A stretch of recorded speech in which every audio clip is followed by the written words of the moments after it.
আমি সৈয়দ জাহাঙ্গীর আলম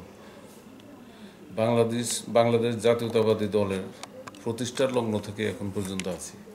আমি সর্বপ্রথম আমাদের মহান নেতা শহীদ রাষ্ট্রপতি জিয়াউর রহমানের মাগফিরাত কামনা করে এবং ওনার প্রতি শ্রদ্ধা জ্ঞাপন করে আমার আপুসের নেত্রী, বাংলাদেশের তিনবারের প্রধানমন্ত্রী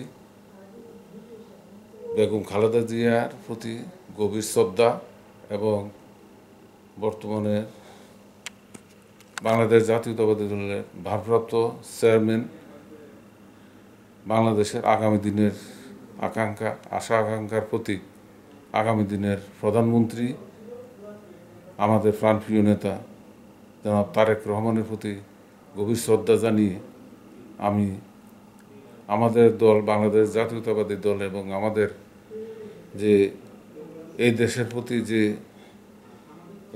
আমাদের বিভিন্ন সংগ্রাম আন্দোলনে আমাদের যে প্রত্যেকের যারা প্রতিষ্ঠা লগ্ন থেকে আছেন, প্রত্যেকটি আন্দোলনে সবারই অবদান আছে। প্রতিষ্ঠা লগ্ন থেকে যারা আছেন এখন আপাতত আমার মনে হয় কেউ নাই, দুই একজন ছাড়া। আর আমি আছি অন্তত এই দলের প্রতি আমি এখনো অনেক নির্যাতন সহ্য করে কোনো আন্দোলনে, কোনো প্রোগ্রামে, দলীয় কোনো প্রোগ্রামে স্বৈরাচারী সরকার, এরশাদ সরকার, শেখ হাসিনা সরকার, তাদের বিরুদ্ধে আন্দোলনে কোনো প্রোগ্রামে আমি বাদ দিইনি। আমি সক্রিয় আছি। আগামী দিনেও আমার মৃত্যু পর্যন্ত এই দলটার প্রতি আমার অবদান থাকবে অবশ্যই।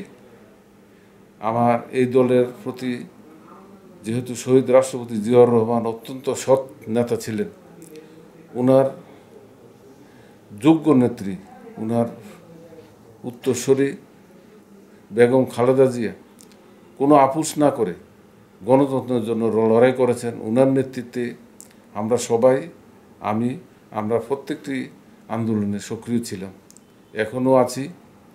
আমি আশা করি বর্তমানে বাংলাদেশ জাতীয়তাবাদী দলের বিরুদ্ধে যেহেতু দেখা যাচ্ছে যে আগামী নির্বাচনে, ফেব্রুয়ারি নির্বাচনে বাংলাদেশ জাতীয়তাবাদী দলে বিপুল ভোটে জয়লাভ করবে, সেই জন্য একটা গভীর ষড়যন্ত্র চলছে আমাদের এই দলের বিরুদ্ধে।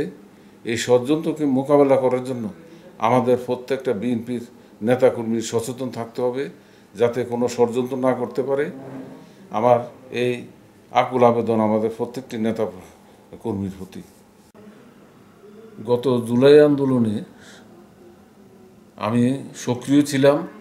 কুমিল্লার নেতৃবৃন্দদের ভিতরে একমাত্র আমাকে গ্রেপ্তার করা হয়েছিল জুলাইয়ের 24 তারিখ।